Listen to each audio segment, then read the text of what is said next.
Hey everybody, welcome to the GMG review. Today we're taking a look at Rangers of Shadowdeep, The House of Spiders, a mission for Rangers 0 to 20 by Joe McCullough and illustrated by Barrett Stanley, who also illustrated the 1490 Doom Fall of Rothenburg book that I reviewed today.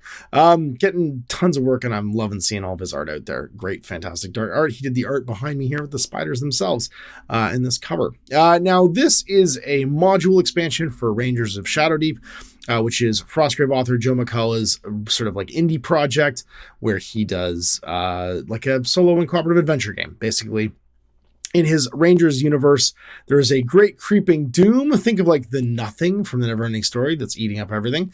And it's slowly expanding across the land, and the Rangers of Shadowdeep of Alador are the only people that can stop it, or at least slow it down long enough for some type of solution to be found by the King of Alador themselves.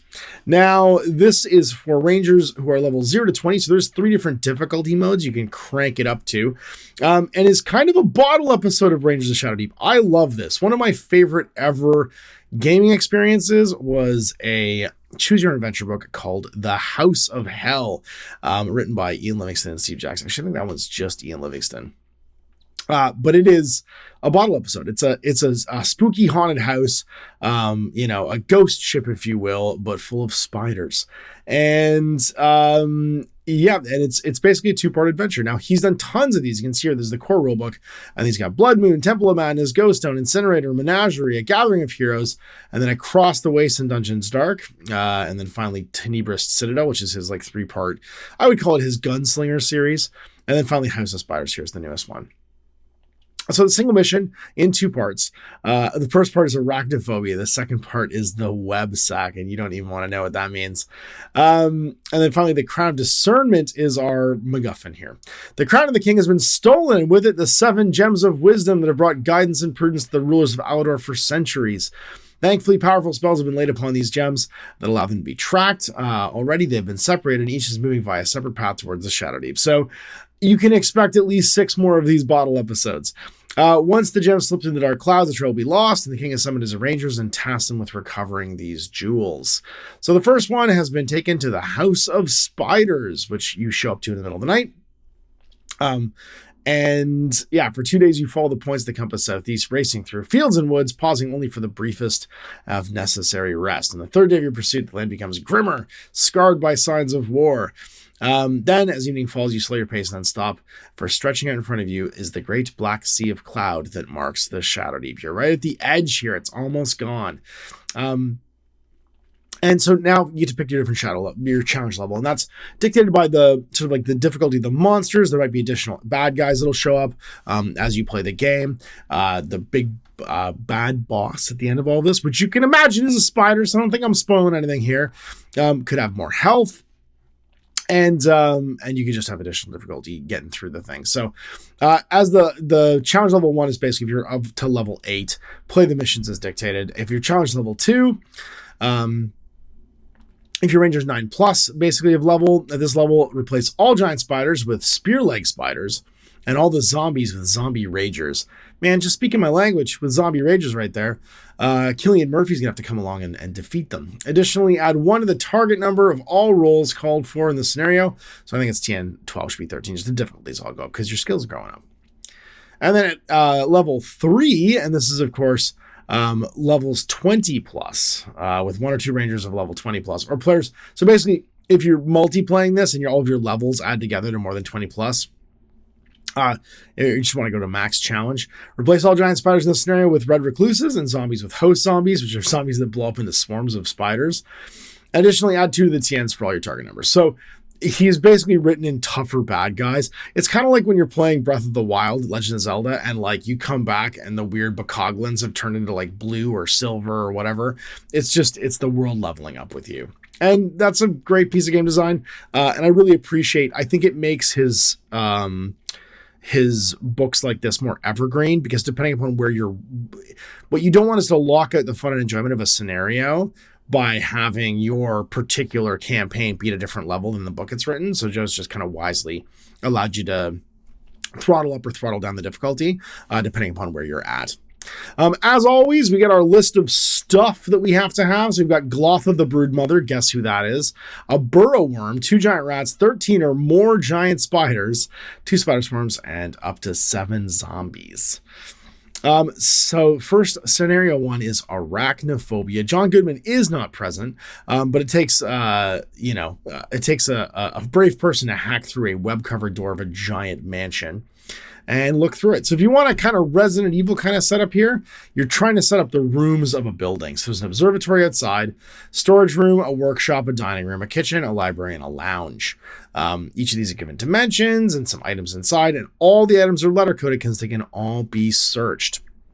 This is a full-on murder mystery. Tim Curry not present, but you've got the ability to like search through this whole house basically to find what you're looking for. Now, I don't want to ruin it, obviously, but you have been on the run for 3 days, so there are going to be some scenario things that could happen beforehand, like you could be hungry, and you have to try and break open the door as well, and it can have impact on the gameplay itself. So once again, I'm not going to focus too much on the details because part of the fun of Rangers of Shadowdeep is that the surprise of what happens next is the point of the game, right? The game is kind of loaded full of Cracker Jacks that you're going to open. God, I'm just really, I think I'm really connecting with the youth of today with my references. And so, yeah, and then random events popping for the event table. That's not such of a, you can look at these because you know what miniatures to have. But giant spiders, zombies can spawn, and then like the burrow worm can smash through too. So weird stuff happens basically when that happens.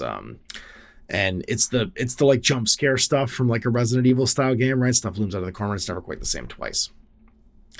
You do get some XP. And then finally, there's a giant web sack that you end up in. Guess who that belongs to in the basement? This whole thing is basically like the house has basically become like the home of a horseshoe crab. And, the big bad is down there in the bottom. So again, I'm not going to ruin too much about the story, but you will end up fighting Glotha the Broodmother at some point, of course. You get your giant spider sort of rules here. So what you're presented with is going to be more sort of like tough spiders depending on the level. So the giant spider in Glotha, if you're playing at level up to 8, that's mostly what you're going to encounter. And occasionally you might see like a red recluse or a spear leg. So the spear legs are the ones that will be the levels 8 to 9 plus, and then red recluses will be if you're using additional rangers, like if you're going to have a 20 plus combined ranger cap. Spider swarms can show up if you have zombie hosts, and the basic zombies here, but the zombie host can, when it dies on a 14 plus, a spider swarm just comes spilling out of it. And I love the visual of that, where like you die and you just erupt into a huge pile of zombies. The zombie ranger has just like an increased damage and slightly better stats. Special attributes for the monsters, and then again, we're not gonna look at the notes. I'm not gonna let you guys do it. We're not gonna look at the notes because the notes are the fun in a game like this. So what do I think? I love that Joe's starting a new arc. I really liked the rescue. So if you haven't played through Joe's games before, they tend to have story hooks. Joe's at his heart, he's a novelist, right? He wants to write and tell stories. And so Across the Waste, Dungeons, Dark, and Tenebris Citadel told like this like epic 3-part journey. House of Spiders obviously is the kickoff of a new one with the missing parts of this crown. And I love that they're bottle episodes. Give me short form content. This is like a dinner party murder mystery thing. It's like a weekends game with a friend, right? So if you like Rangers of Shadowdeep and you're looking for something that's like a consumable sort of, it's a single mission. It's a one-off night of gaming. I'm expecting we're going to see a lot of these from Joe in the near future. And this is super accessible. And I'm imagining you can probably end up doing them in any order. So if you come to this later on in the future, and there's like 3 or 4 of these out, it probably won't matter what order you do them in.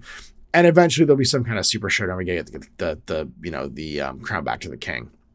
So that's exciting. Joe's starting a new story arc here for Shadowdeep, and I'm sort of like excited to see where it goes and what happens. It's one of my favorite sort of like ongoing storylines and systems. Everybody wants to know how the world's going to end, right? But Joe's the one writing about it. And Raging Against the Dying of the Light is sort of the theme of this game, and that's a good one. So there it is, the newest Rangers of Shadowdeep, House of Spiders. Thanks to Joe for sending it along, and if you guys for checking it out. Next time I'm Ash.